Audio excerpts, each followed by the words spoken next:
Ketika seseorang memahami demikian, kok bisa dia memilih dengan kehendaknya sebagai manusia? Kok bisa dia memilih untuk menjadi orang yang kelak Allah takdirkan untuk masuk neraka dan pede di situ? Sebagaimana yang dikatakan kaum musyrikin. Kalau Allah mau, kita tidak menyembah hal lain kan selain Allah. Jadi, kok bisa? Assalamualaikum warahmatullahi wabarakatuh. Bismillahirrahmanirrahim. Wassalatu wassalamu ala Rasulillah wa ala alihi wa ashabihi wa man wala. Amma ba'd. Ikhwati rahimakumullah, kita lanjutkan pembahasan dari kitab Fathul Majid dulu. Ya.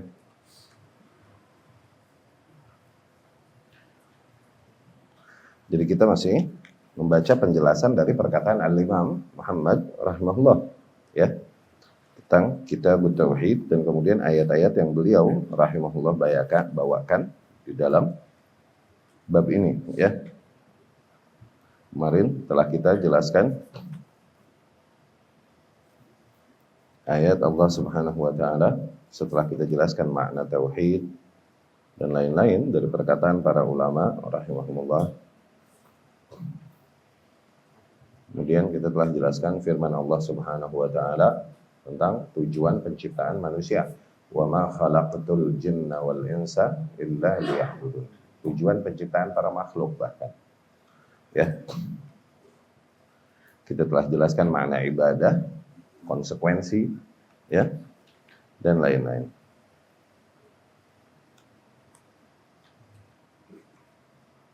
Ya, itu udah ya. Masuk ke ayat selanjutnya yang dibawakan Al-Imam rahimahullah. Beliau berkata, Qauluhu ta'ala, firman Allah Subhanahu wa ta'ala, wa laqad ba'athna fi kulli ummatir rasula an i'budullaha wajtanibut taghut. Dan sungguh telah kami utus seorang rasul pada setiap umat, yakni untuk menyampaikan kepada mereka, kepada umatnya tersebut, agar beribadahlah kalian hanya kepada Allah dan jauhilah taghut. Beribadahlah kalian hanya kepada Allah dan jauhilah taghut, ya. Masih ayat-ayat yang menegaskan kewajiban tauhid, ya. Nah, thayyib. Pertama, sungguh telah kami utus setiap rasul, seorang rasul pada setiap umat. Rasul, perbedaan rasul dan nabi alaihi wassalatu wassalam telah kita banyak kali jelaskan, ya. Rasul datang membawa risalah, ya. Rasul datang membawa risalah, membawa undang-undang baru yang menyempurnakan undang-undang atau risalah yang dibawakan oleh rasul sebelumnya, ya. Jadi syariat ini, undang-undang ini sampai titik sempurna pada syariat terakhir yang dibawakan Muhammad sallallahu alaihi wasallam ini mengalami proses, ya, proses penyempurnaan sampai terakhir sempurna pada syariat Muhammad sallallahu alaihi wasallam. Nah, seorang rasul itu datang membawakan syariat, membawakan undang-undang baru yang menyempurnakan undang-undang yang dibawakan oleh rasul sebelumnya yang diutus. Nah, rasul tersebut, undang-undang ini dilambangkannya dalam bentuk kitab. Ini yang membedakan rasul dengan nabi, ya. Rasul datang dengan undang-undang, dengan kitab, ya. Ada 300 lebih rasul berdasarkan riwayat-riwayat yang ada 300 lebih rasul yang ada di antara para nabi tersebut. Adapun para nabi tersebut datang itu sepeninggal para rasul. Sepeninggal para rasul. Mereka berjumlah banyak, mereka ada di antara para rasul tersebut. Mereka menyerukan kepada nilai yang diserukan oleh rasul yang diutus sebelumnya, gitu. Menyerukan manusia ke garis lurus yang dibawakan oleh rasul sebelumnya. Karena para manusia menyimpang selalu sepeninggal rasul yang diutus pada mereka. Datanglah para nabi sepeninggal mereka, selalu datang untuk membawakan dakwah para rasul tersebut dan tidaklah putus satu zaman pun dari seorang nabi, ya kan? Terutama pada Bani Israel. Rasul bersabda sallallahu alaihi wasallam, "Inna Bani Israil tasusuhumul anbiya." Sesungguhnya Bani Israil ini mereka disiasati oleh para nabi, yakni diasuh oleh para nabi. Kullama halak nabiyyun khalafahul akhar. Setiap kali meninggal satu nabi pada mereka, digantikan dengan nabi yang baru. Selalu ada pada mereka. Bahkan bisa jadi di satu zaman ada lebih dari satu nabi, ya. Nah, selalu demikian. Fungsinya adalah apa? Untuk mengarahkan mereka ke arah yang lurus, yang seharusnya sebagaimana dibawakan ajaran tersebut oleh Rasul yang diutus sebelumnya. Oke? Setelah beberapa abad, barulah datang Rasul baru lagi untuk menyempurnakan syariat yang sebelumnya, membawa kitab yang baru lagi. Gitu. Demikian beda antara Nabi dan Rasul. Nabi tidak membawa syariat baru, ya. Rasul membawa syariat baru. Dari situ juga Rasulullah SAW, karena manusia sekali lagi sepeninggal para Rasul selalu saja menjadikan menyimpang. Dan selalu harus ada satu orang yang mengarahkan kembali kepada kelurusan yang seharusnya sebagaimana yang dibawakan dakwah tersebut oleh para Rasul dari Allah Subhanahu wa Ta'ala. Sampailah di masa Isa alaihi salam, yang dimana beliau adalah Rasul, ya, Nabi dan Rasul. Jadi kalau Rasul pasti Nabi, kalau Nabi belum tentu Rasul. Ya. Secara bahasa Rasul artinya utusan, messenger. Kalau Nabi artinya pembawa berita besar. Nabi itu demikian, dari naba. Ya. Jadi kalau Rasul pasti Nabi, Nabi belum tentu dia Rasul. Nah, sampai masanya Isa alaihi salam kemudian diangkat oleh Allah Subhanahu wa Ta'ala, diselamatkan. Ya kan? Ya Isa inni rafi'uka ilayya wa mutahhiruka minal ladzina kafaru wa ja'ilul ladzina tabauka fawqal ladzina kafaru ila yaumil qiyamah. Wahai Isa, aku mengangkatmu ke sisiku dan mensucikanmu dari orang-orang yang kafir, dan aku menjadikan orang-orang yang mengikutimu bagaimanapun lebih mulia daripada orang-orang kafir, ya, sampai hari kiamat. Sepeninggal Isa alaihi salam, barulah muka bumi kosong dari Nabi, kosong dari Rasul. Nggak ada Nabi, nggak ada Rasul. Yang sebelumnya nggak pernah putus. Kosong dari Nabi, kosong dari Rasul sekitar 620-an tahun, 6 abadan. Okay? Nah, masa 6 abad itulah yang disebut dengan masa jahiliyah. Ya. Jadi masa jahiliyah adalah fatrah allati khalatil ardu minar rusul wa minal anbiya qarabat sittah qurun. Sebuah era, sebuah fatrah, sebuah masa di mana muka bumi kosong dari Nabi, kosong dari Rasul, yang berlangsung sekitar 6 abadan. Itu definisi jahiliyah. Ya, jahiliyah sebagai sebuah zaman, sebagai sebuah zaman itu. Ya. Sampai datangnya Rasul lagi kemudian penutup, penyempurna, yakni Muhammad Shallallahu Alaihi Wasallam. Ini yang menutup zaman jahiliyah, diutusnya Rasulullah Shallallahu Alaihi Wasallam. Maka keliru sebutan kaum muslimin dengan bahasa mereka, membahasakan mereka sebelum beriltizam dulu, sebelum disiplin lebih menerapkan hukum Islam, mereka mensifati dirinya atau zamannya dulu dengan zaman jahiliyah. Dulu Ustaz, aneh waktu masih jahiliyah, misalnya begitu. Ini keliru. Kecuali dia majelasnya sama Abu Jahal, yang emang hidup sebelum diutusnya Rasul Sallallahu Alaihi Wasallam, iya gak? Nah, baru ya, mensifati waktu masa dengan jahiliyah keliru, karena masa itu udah tertutup dengan diutusnya Rasul Sallallahu Alaihi Wasallam. Kalau mau mensifati sifat, kelakuannya kelakuan jahiliyah, pola pikir jahiliyah, masuk. Tapi mensifati zaman jangan, udah tertutup sejak diutusnya Rasulullah Sallallahu Alaihi Wasallam. Nah, Rasul pun demikian sebagaimana sunnatullah. Agamanya terjadi penyimpangan juga, disimpangkan juga oleh manusia sebagaimana syariat-syariat terdahulu. Permasalahannya, setelah Rasulullah Sallallahu Alaihi Wasallam Muhammad, itu nggak ada nabi yang kembali meluruskan manusia, umat ke jalan yang lurus sebagaimana Rasul bawakan jalan tersebut dari Allah Subhanahu wa Ta'ala. Permasalahannya begitu kan, terjadi juga penyimpangan kan, disimpangkan juga gitu loh agamanya Muhammad Sallallahu Alaihi Wasallam oleh para manusia. Tapi nggak ada nabi. Kalau zaman dulu disimpangkan agama Rasul, ada nabi yang melurus kembali menyeru manusia kepada kelurusan. Nah, demikianlah. Tapi kalau setelah zamannya Muhammad nggak ada nabi sepeninggal Muhammad Shallallahu Alaihi Wasallam. Lalu siapa yang menyeru manusia kembali kepada hibtah yang lurus ini, garis lurus ini yang dibawakan oleh Rasul Shallallahu Alaihi Wasallam. Nah, itulah fungsi ulama pada umat Muhammad Shallallahu Alaihi Wasallam, sebagaimana para nabi pada umat-umat Rasul terdahulu. Dari situ Rasul berkata, Shallallahu Alaihi Wasallam, al-ulama warathatul anbiya. Para ulama adalah pewaris nabi. Kenapa bukan pewaris Rasul? Kenapa? Karena mereka nggak bawa syariat baru. Mereka mewarisi tugas para nabi terdahulu aja, bawa manusia kembali ke straight path, ke jadah, ke garis yang lurus. Ya, itu bedanya nabi dan rasul.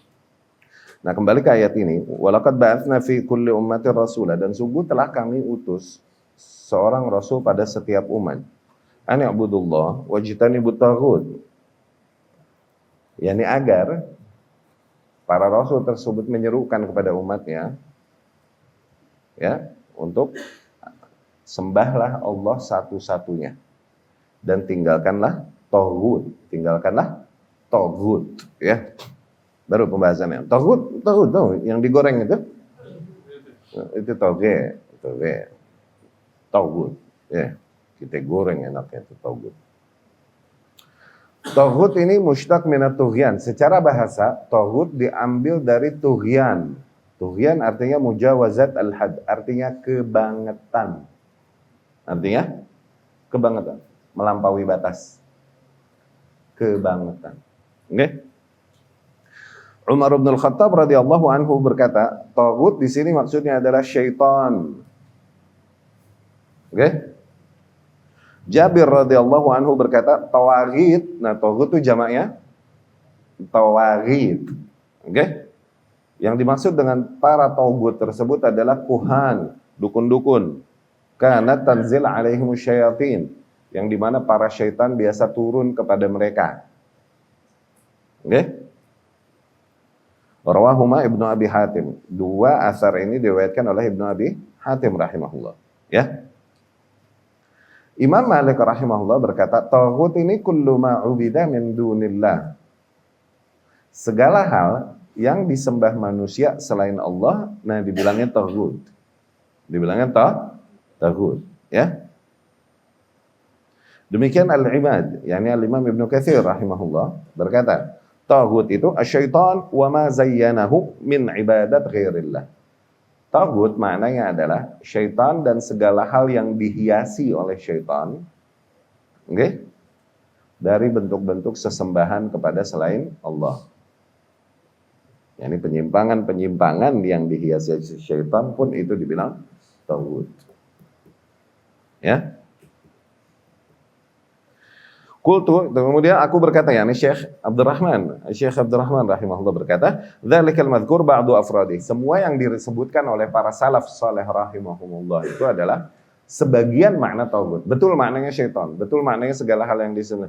Tapi itu hanya sebagian maknanya, belum mencakup seluruh makna taghut gitu maknanya. Oke? Betul.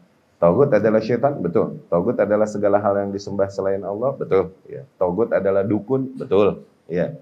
Tapi ini hanya sebagian maknanya. Oke? Waqad haddahu al-'allamah Ibnu Al-Qayyim rahimahullah taala. Nah, Al-Imam Ibnu Al-Qayyim rahimahullah taala memberikan definisinya, maksudnya memberikan penjelasan yang akhirnya mencakup makna taghut secara keseluruhan. Ya? Al-Imam rahimahullah berkata, ya. At-taghutu haddan jami'an, dia yang di mana penjelasannya ini akhirnya memberikan batasan yang menyeluruh, maknanya mencakup seluruh makna taghut gitu, ya. Beliau rahimahullah berkata taghut jal. Taghut kullu ma tajawaza bihil abdu haddah. Pokoknya taghut adalah segala hal yang dengannya seorang hamba melampaui batasnya. Anything yang dengannya seorang hamba melampaui batasannya. Yang karenanya seorang hamba terhitung melampaui batasannya. min ma'bud au matbu au muta. Apapun itu, hal yang diibadahi, hal yang dikeramatkan, hal yang ditaati, hal yang diikutin. Ketika seorang hamba berlebihan di dalam gitu hal tersebut, maka itu dibilangnya taghut. Ya? Berlebihan maknanya apa? Sehingga dia memberikan kepada apa yang dia agungkan, yang dia ikuti ini sesuatu yang haknya hanya milik Allah Subhanahu wa taala. Tuh. Atau hak itu harusnya hanya milik Rasul sallallahu alaihi wasallam. Apapun itu, gitu. Ya, tokoh yang diikuti, ketua yang diagungkan, pemikiran yang dia ikuti, gitu. Dan itu tidak seharusnya melampaui batas atau sesuatu yang dia keramatkan, tuh. Ya, yang dia muliakan sampai level dia keramatkan. Dan itu harusnya nggak sampai segitunya dia melampaui batas. Iya gak? Nah itu jadilah taghut. Anything yang dengannya seorang hamba melampaui batasannya. Itu definisi taghut. Ya. Fataghut kulli qaum, maka taghut pada setiap kaum adalah man yatahakamuna ilaihi ghairallah wa rasulih sallallahu alaihi wasallam. Semua hal yang dimana setiap kaum berhukum kepadanya selain Allah dan Rasulnya sallallahu alaihi wasallam. Ya, yakni sebuah hukum yang lebih ditaati, okay, oleh seorang hamba daripada hukum Allah dan Rasulnya sendiri sallallahu alaihi wasallam yang harusnya seorang hamba di dalam perselisihan mengembalikan kepada Allah dan Rasulnya sallallahu alaihi wasallam, dan itu adalah diantara ciri atau bahkan syarat seorang yang beriman. Ya, ketika mereka berseteru, mereka kembalikan itu kepada Allah dan Rasulnya sallallahu alaihi wasallam. Nah kemudian mereka menjadikan hal lain sebagai patokan yang lebih mereka jadikan patokan selain Allah dan Rasulnya, maka itu dibilang taghut. Itu dibilang taghut. Ya. Au ya'budunahu min dunillah, atau segala hal yang diibadahi, disembah manusia selain Allah. Tuh. Segala hal yang disembah manusia selain Allah. Karena apa? Dengan itu seorang hamba melampaui batasannya dong.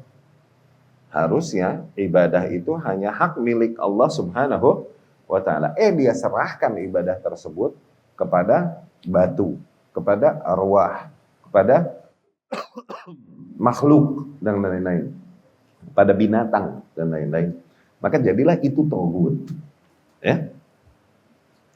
Au yattabi'unahu ala ghair basiratin min Allah, atau sesuatu yang benar-benar ditaklidkan oleh manusia tanpa ada keterangan dari Allah Subhanahu wa taala, yakni mematokkan jalan yang harus diikuti kepada seorang makhluk. Gitu. Ya. Seolah-olah keselamatannya, kepastian keselamatannya ada pada makhluk yang dia ikuti terus tersebut, dia taklidin tersebut.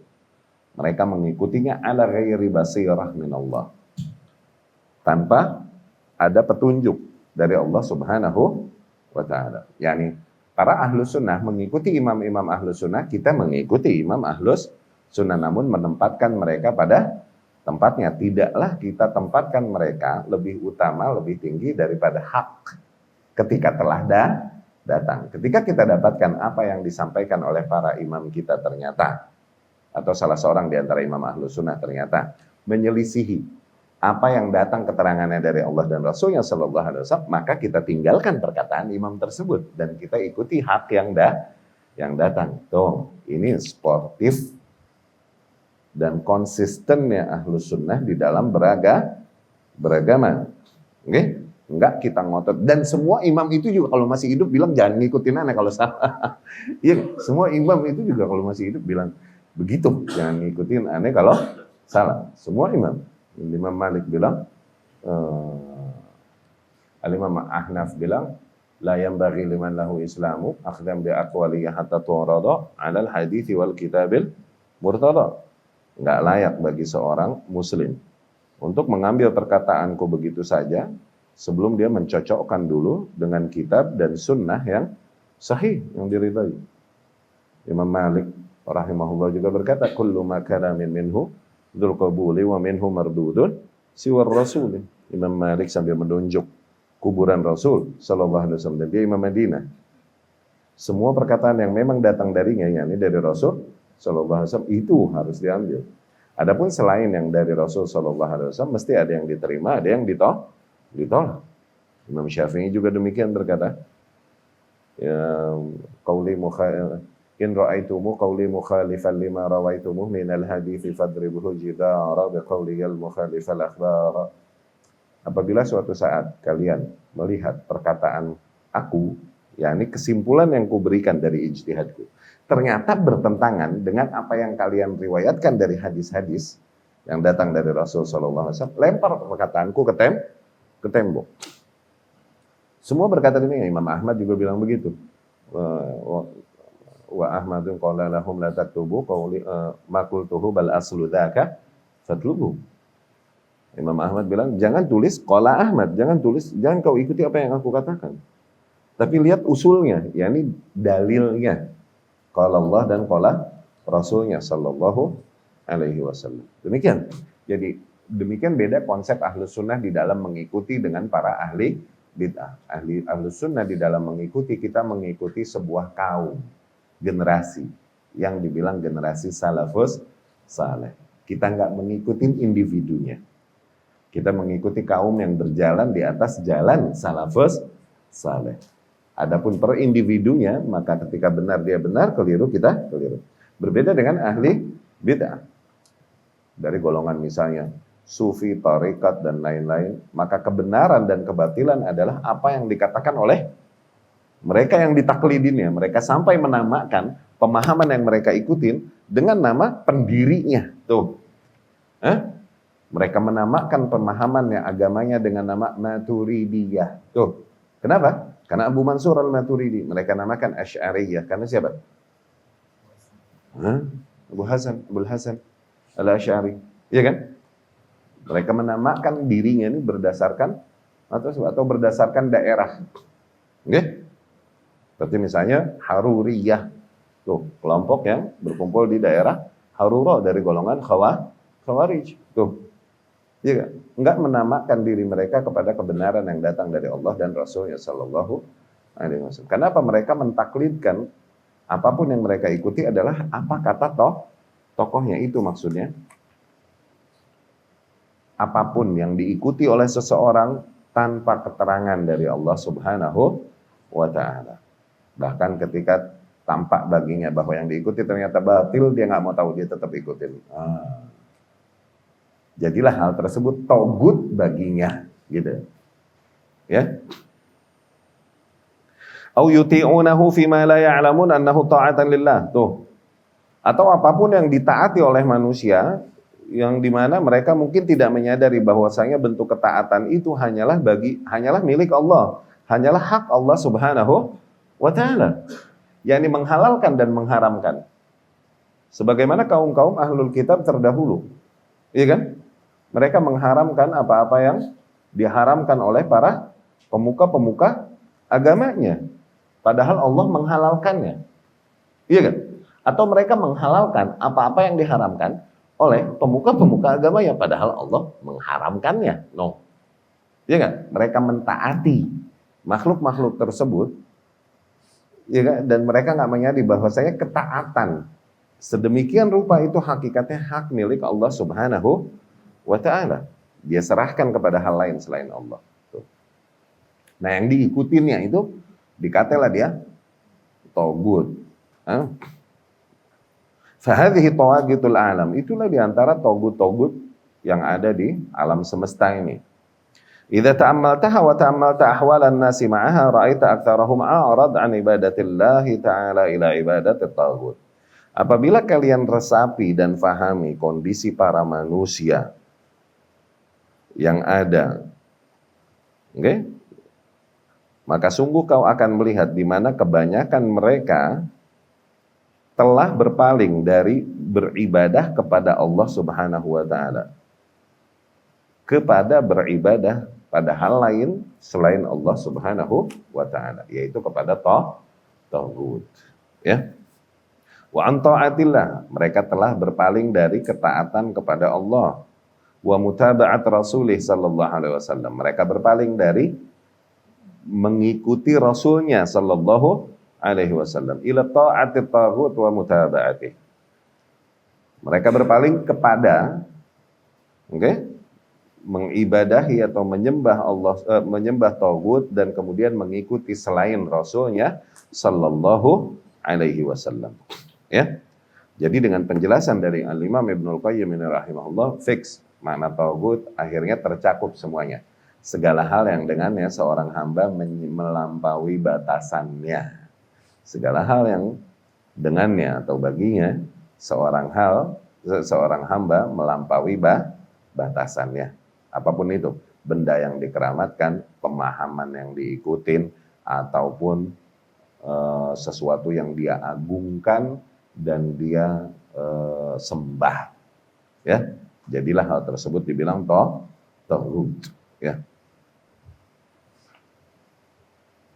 Wa amma ma'na al-ayah, adapun makna ayat, fa akhbara ta'ala, makna ayat ini di bab ini, di situ Allah Subhanahu wa taala mengabarkan annahu ba'ats fi kulli ta'ifatin minan nas rasula, bahwasanya Allah Subhanahu wa taala telah mengutus di setiap kelompok manusia nih seorang utusannya bihadhil kalimah untuk membawakan misi ini, membawakan nilai ini, yaitu apa? Ani'budullaha wajtanibut taghut.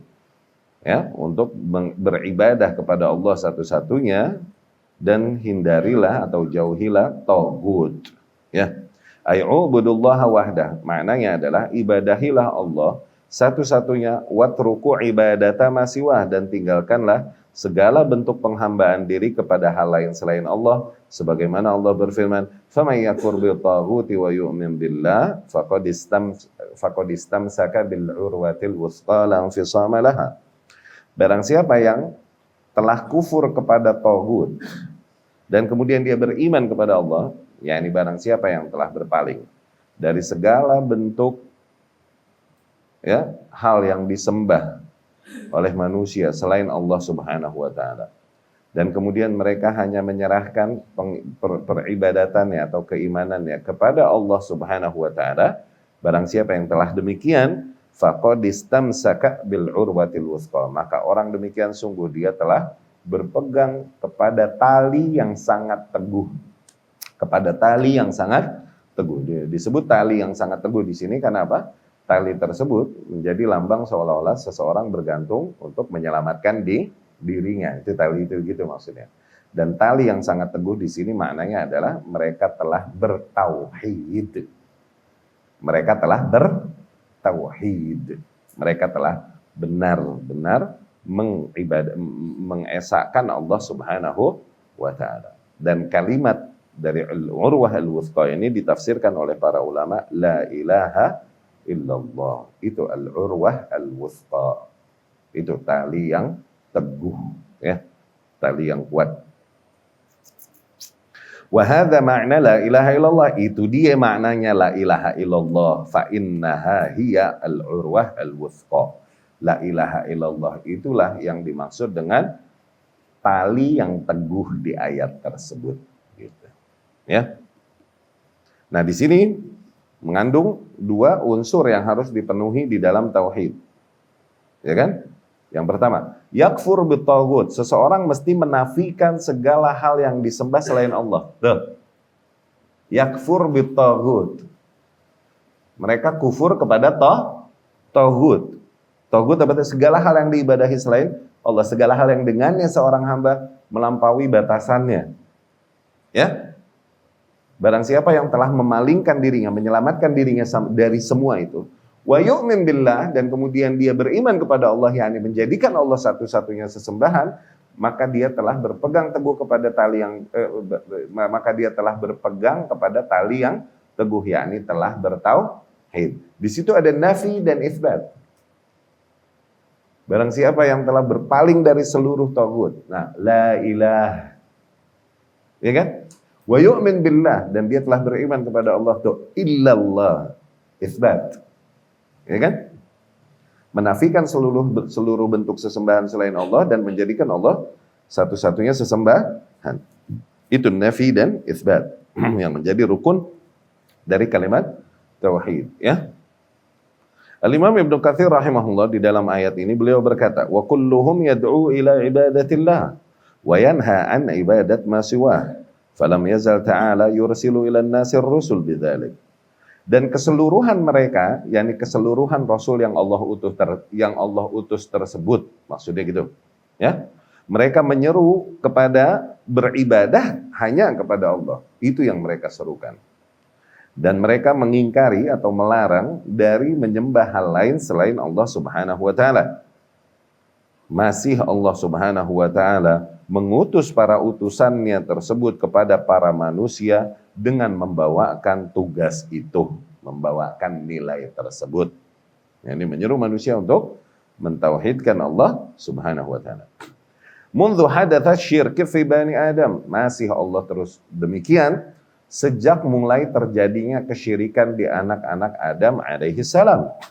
Fi qaumin Nuh, kesyirikan yang mulai terjadi di eranya Nuh alaihi salam, alladzin ursil ilaihim, yang dimana Nuh diutus kepada mereka. Wa kana awwala rasul, dan demikianlah dengan itu Nuh menjadi rasul pertama, yakni utusan Allah yang pertama. Ba'athahu Allah taala ila ahlil ard, yang Allah utus kepada penduduk bumi.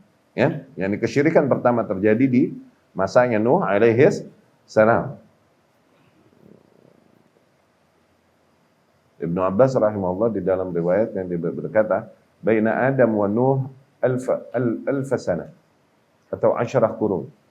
Antara Adam dengan Nuh ini jedanya itu 10 abad.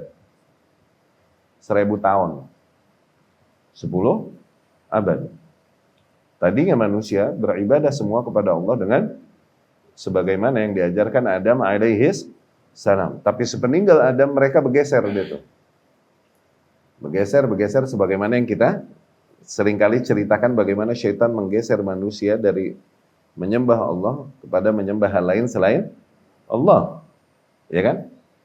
Mulailah tauhid itu. Ya. Dimulai dengan apa? Mereka berlebihan melampaui batas di dalam mengagungkan dan mengkeramatkan makhluk. Orang-orang saleh yang dulunya tinggal dan ada pada mereka dan dikenang Masya Allah kesolehan mereka. Hakikatnya mereka orang-orang yang beriman kepada Allah dengan baik. Tapi setelah meninggal, diagungin, dikeramatin gitu. Diceritain dongeng dari zaman sunan, gitu dah. Ditambahin lah bumbu-bumbu, di situ syaitan melihatnya peluangnya. Dan mulai membisikkan kepada mereka ideas baru, ide-ide baru. Berupa agama yang tidak ada ajarannya dari Adam alaihi salam demikian. Mulailah dibisikkan ide pada mereka untuk membuat surah, lukisan-lukisan, gambar-gambar yang menggambarkan orang-orang soleh tersebut. Fungsinya awalnya mah hasanah, tujuannya mah baik, katanya hasanah katanya. Jadi katanya ini bid'ah, iya sih tapi hasanah katanya begitu. Katanya apa? Fungsinya untuk tadzkir, mengingatkan manusia. Ketika melihat gambar-gambar dan lukisan itu semakin termotivasi mereka untuk beribadah kepada Allah dengan baik. Fungsinya itu, hasanah kan? Hasanah. Terus zaman demi zaman berlalu, syaitan terus bisikan lagi ide baru. Bagaimana kalau gambar ini kita bikin jadi 3D? Ya salam, thalathah dal. 3D, 3 dimensi. Kita bikin dalam bentuk apa? Dalam bentuk monumen yang melambangkan orang-orang saleh tersebut. Oke? Monumen. Mereka buat monumen tuh. Tapi masih beribadahnya mah kepada Allah. Ini mah fungsinya pengingat gitu. Iya kan? Terus waktu demi waktu berlalu dan lain-lain, mulai ide lagi nambah bahwasanya mereka nih dulu orang-orang saleh yang seringkali muncul karamah di tangan mereka. Kita ini kotor untuk mendekatkan diri kepada Allah, nggak bisa. Perlulah perantara orang-orang saleh demikian gitu. Jadikanlah mereka wasilah, tawassul. Nah, mulailah minta kepada Allah melalui mereka. Nah, mulai nih jadi perantara dulu awalnya mah. Terus waktu demi waktu, zaman demi zaman berlalu, dilupakan Allah dan disembahlah monumen-monumen itu. Nah, monumen itu yang dinamailah dengan nama berhala, jamaknya barahil. Bohong, itu mah bercanda gua. Berhala. Asnam, sanam, authan, wathan. Ya, itulah yang dinamai berhala. Oke? Nah, akhirnya manusia menyembah itu udah. Dan yang dikenang oleh mereka, tokoh yang mereka abadikan di dalam bentuk monumen-monumen itu adalah Wad, Siwa, Yaguth, Ya'uq, Nasr. Ada 5 yang mereka bentuk jadi berhala. Ini berhalanya kaumnya. Wad, Siwa, Yaguth, Ya'uq, Nasr. Hakikatnya orang-orang soleh. Dulunya mau beriman kepada Allah dengan baik. Okay? Mereka gak bakalan meridhoi itu kalau masih hidup. Cuman demikianlah syaitan menyimpangkan manusia. Ya. Demikianlah terjadi akhirnya mulai kesyirikan di kaum Nuh alaihi salam. 1000 tahun pasca Adam alaihi salam manusia udah menyembah hal lain selain Allah Subhanahu wa taala. Sehingga Allah mesti mengutus seorang di antara hambanya menyeru mereka kembali kepada garis lurus yang dibawakan oleh Abul Bashar, bapaknya manusia, yaitu Adam alaihi salam. Diutuslah Rasul pertama di muka bumi, yaitu Nuh alaihi salam. Ya, terus ceritanya. Wa kana awwala rasulin ba'athahu Allah Ta'ala ila ahli al-ard. Di mana Nuh alaihi salam adalah rasul pertama yang Allah utus kepada para penduduk bumi. Ila an khatamahum bi Muhammad sallallahu alaihi wasallam, masih Allah terus mengutus para rasulnya untuk menyeru manusia kepada agar mentauhidkannya, meninggalkan sesembahan lain selain Allah Subhanahu wa taala, dan agar mereka menjadikan seluruh bentuk penghambaan diri hanya bagi Allah Subhanahu wa taala. Oke? Terus demikian sampai Allah tutup khitamnya pada Muhammad sallallahu alaihi wasallam. Alladzi tabbaqat da'watuhu al-insa wal jin, yang dimana dakwahnya itu mencakup para manusia dan jin fil masyariq wal magharib, baik di belahan timur maupun barat bumi. Oke? Wa kulluhum kama qala ta'ala, dan semua mereka yakni para rasul tersebut sebagaimana Allah kabarkan, wa ma arsalna min qablika mir rasul, sungguh tidaklah kami utus sebelummu wahai Muhammad di antara rasul-rasul kami, illa nuhi ilaihi, kecuali pasti kami wahyukan kepada rasul kami tersebut, annahu, bahwasanya la ilaha illa ana, sungguh tidak ada Tuhan yang hak untuk diibadahi yang lain kecuali melainkan hanya aku, fa'budun, maka beribadahlah hanya kepadaku. Ya. Wa qala ta'ala fi hadhil ayah al-karimah, dan Allah pun di dalam ayat yang mulia ini berfirman, wa laqad ba'atsna fi kulli ummatir rasula an ya'budullaha wajtanibut taghut. Demikian Allah berfirman di dalam ayat yang mulia ini menegaskan hal yang sama. Sungguh telah kami utus, ya kan, seorang rasul pada setiap umat untuk menyeru agar beribadahlah kalian hanya kepada Allah dan jauhilah sesembahan lain selain Allah. Fa kaifa yasughu li ahadin minal musyrikin ba'da hadza ay yaqul law sya'allahu ma 'abadna min dunihi min syai'. Kok bisa setelah semua itu kaum musyrikin masih saja berkata, kalau Allah kehendaki, sungguh kita tidak akan mengibadahi hal lain selain Allah Subhanahu wa taala. Yani mereka menyalahkan kesyirikan yang mereka lakukan kepada Allah Subhanahu wa taala. Kalau Allah mau kan Allah nggak jadikan kita menyembah hal lain selain Allah. Begitu. Ya. Gitu. Famasyiatullah ta'ala asy-syar'iyyah anhum manfiyah, maka keterangannya adalah kehendak Allah yang syar'i pada mereka itu ternafikan, yakni iradah syar'iyah pada mereka ternafikan. Li'annahu nahahum an dzalik ala alsunni rusulihi, karena jelas-jelasan Allah telah melarang mereka dari mengibadahi hal lain selain Allah melalui lisan para rasulnya sallallahu alaihi wasallam. Wa amma masyiatuhul kauniyah, adapun kehendaknya kauniyah yang berkaitan dengan alam semesta, wahiyya tamkinuhum min dzalika qadara, yaitu di mana Allah jadikan mereka demikian sebagai bentuk takdirnya, fala hujjata lahum fiha, maka mereka enggak punya hujah di dalam takdir demikian. Ya, ini enggak jadi hujah buat mereka membenarkan kekeliruan mereka itu. Li'annahu ta'ala khalaqan nar wa ahlaha minasyayatin wal kafarah, karena jelas Allah memang toh menciptakan neraka dan Allah menciptakan ahli-ahli para penduduk neraka kan, dari golongan syaitan dan orang-orang kafir. Wa huwa la yarda li ibadihil kufr. Dan betapa Allah jelas tidak meridhoi kekufuran pada hambanya. Nah, ini penjelasan tentang dua bentuk kehendak Allah Subhanahu wa taala. Ada kehendak yang sifatnya syar'iyah, ada kehendak yang sifatnya kauniyah. Kehendak yang syar'iyah adalah apa-apa yang Allah tuntut dari para hambanya melalui Rasulnya sallallahu alaihi wasallam. Ini kehendaknya yang syar'i. Ini apa yang Allah inginkan, syar'i. Secara syariatnya. Dalam artian apa yang Allah tuntut dari para makhluknya, yang dimana tuntutan Allah tersebut disampaikan oleh para rasul. Okay? Allah menuntut agar para makhluknya beribadah hanya kepadanya. Dan tinggalkan ibadah-ibadah lain selain Allah Subhanahu wa ta'ala. Tuh, maka itu kehendak syar'i. Ya, iradah syar'iyah. Allah menuntut hambanya agar beramal saleh, tuh, agar beriman dan beramal saleh. Oke, itu kehendak apa? Syar'i.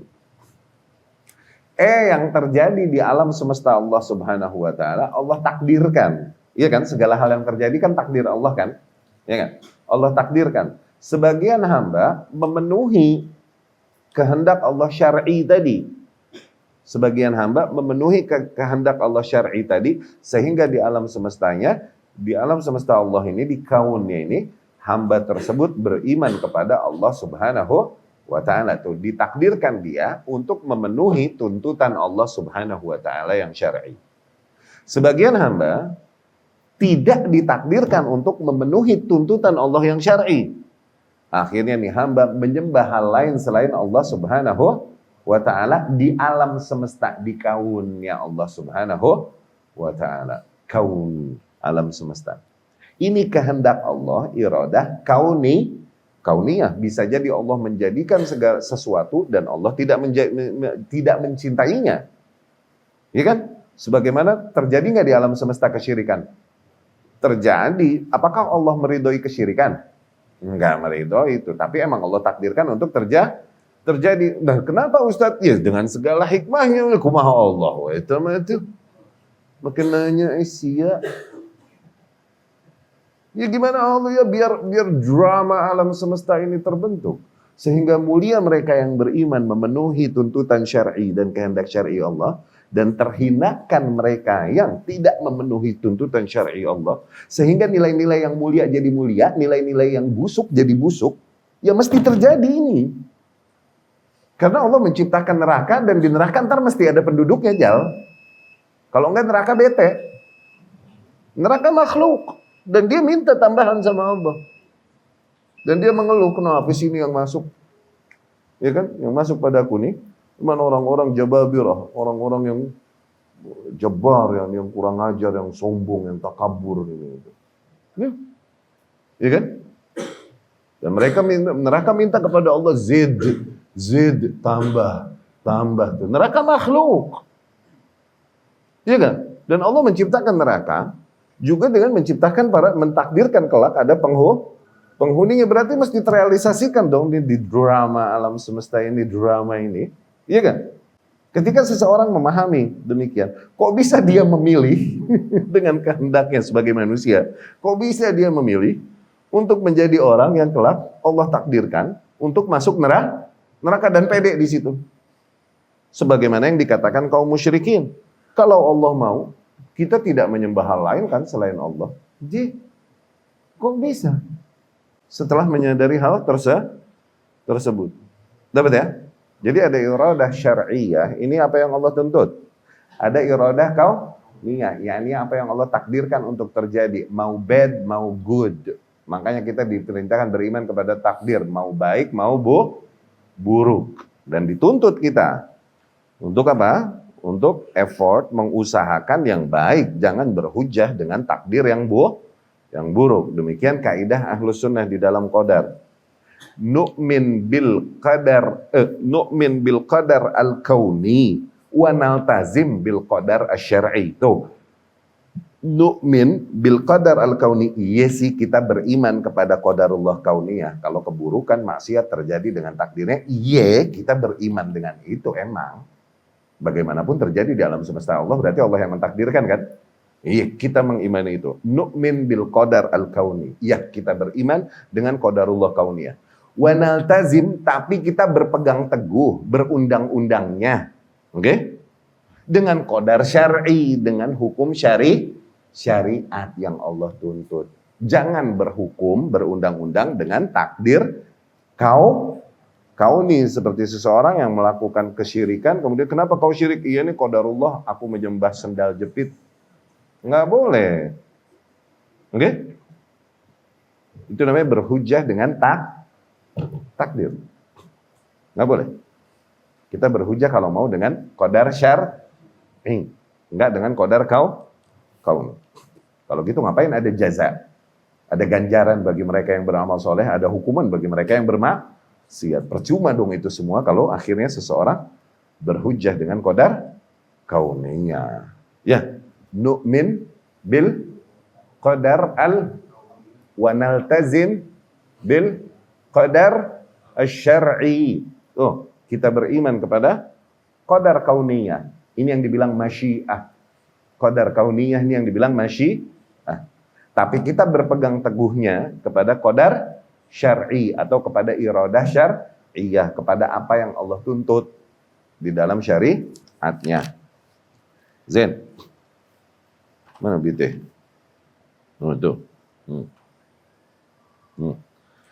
Maka masyiatullah ta'ala asy-syar'iyyah ternafikan dari mereka. Dikarenakan jelas Allah telah melarang mereka dari menyembah hal lain selain Allah subhanahu wa ta'ala melalui lisan para rasulnya.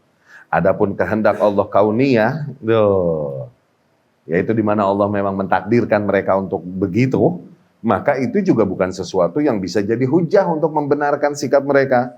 Karena gimana pun Allah jelas telah menciptakan neraka dan menciptakan para penduduknya dari golongan orang syaitan dan orang-orang kafir. Dan Allah bagaimanapun tidak meridhoi kekafiran bagi para hambanya. Ya, lalu mengapa dia tidak memilih untuk beriman? Walahu fi dzalika hujjah balighah, dan di betapa Allah telah mendirikan hujjahnya, keterangannya di dalam hal tersebut, wa hikmah qati'ah, dan betapa hikmah Allah sangat sempurna di dalam menentukan takdirnya tersebut. Tsumma innahu ta'ala qad akhbar annahu ankara 'alaihim bil 'uqubah fid dunya ba'da indzar ar-rusul. Tuh.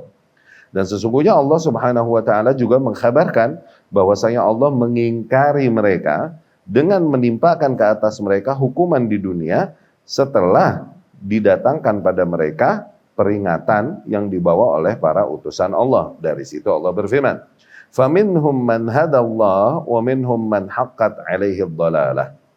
Di antara manusia, yakni setelah Allah utus para rasulnya membawakan keterangan dari Allah, di antara manusia ada yang akhirnya Allah sentuh mereka dengan hidayah, akhirnya mereka mengikuti para rasul tersebut. Tapi di antara manusia ada yang memang telah terrealisasikan ke atas mereka kesesatan, emang mesti lost setelah dibawakan peringatan oleh para rasul tersebut.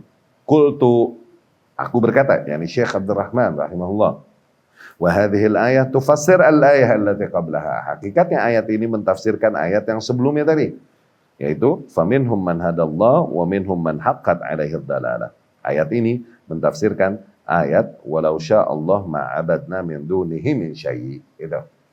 Ya. Baik, kita cukupkan sekian. Adzan nih, Isya ya. Dikit lagi. Dallat hadhil ayah ala anna al-hikmah fi irsalir rusul, dan ayat-ayat ini menunjukkan bahwasanya hikmah dari diutusnya para utusan Allah, da'watuhum umamahum, yaitu agar Allah Subhanahu wa taala, agar para rasulnya tersebut menyeru para umatnya ila ibadatillah wahdah, untuk mengibadahi Allah satu-satunya, menghambakan diri hanya kepada Allah. Wa nahi an ibadah ma siwa, dan untuk mengingkari, melarang pada umatnya penghambaan diri kepada hal lain selain Allah Subhanahu wa taala. Tuh. Jadi kalau ditanya seorang beriman, seorang ahlu sunnah ditanya, apa hikmah dari diutusnya para rasul tersebut? Itu apa? Untuk menyeru manusia kepada tauhid dan melarang, mengingkari pada manusia praktik kesyirikan. Itu udah kesimpulannya. Itu doang. Ya. Wa anna hadha huwa dinul anbiya wal mursalin, bahwasanya Demikianlah agama para nabi dan para rasul yang Allah utus. Wa in ikhtalafat syari'atuhum, kalaupun mungkin undang-undang mereka syariat halal haram pada mereka mungkin beda-beda satu rasul dengan rasul yang lain, sebagaimana Allah firmankan, likullin ja'alna minkum syir'atan wa minhaja. Dan bagi setiap kalian, yakni para nabi, kami telah jadikan bagi setiap kalian syariat tersendiri, yakni undang-undang tersendiri. Tapi inti dakwahnya sama, menyeru manusia kepada tauhid dan mengingkari kesyirikan. Wa annahu la budda fil iman minal amal minal qalb wal jawarih. Dan bahwasanya yang namanya keimanan tadi, beriman kepada Allah satu-satunya, beribadah kepada Allah satu-satunya. Oke? Itu juga harus dipenuhi dengan amal saleh konsekuensinya. Nggak bisa hanya mengimani Allah saja tanpa melakukan amal saleh yang dilakukan oleh hati, yang dilakukan oleh lisan, yang dilakukan oleh fisik. Tapi alhamdulillah kita selesaikan ayat ini. Aku qouli hadza wa astaghfirullah li wa lakum.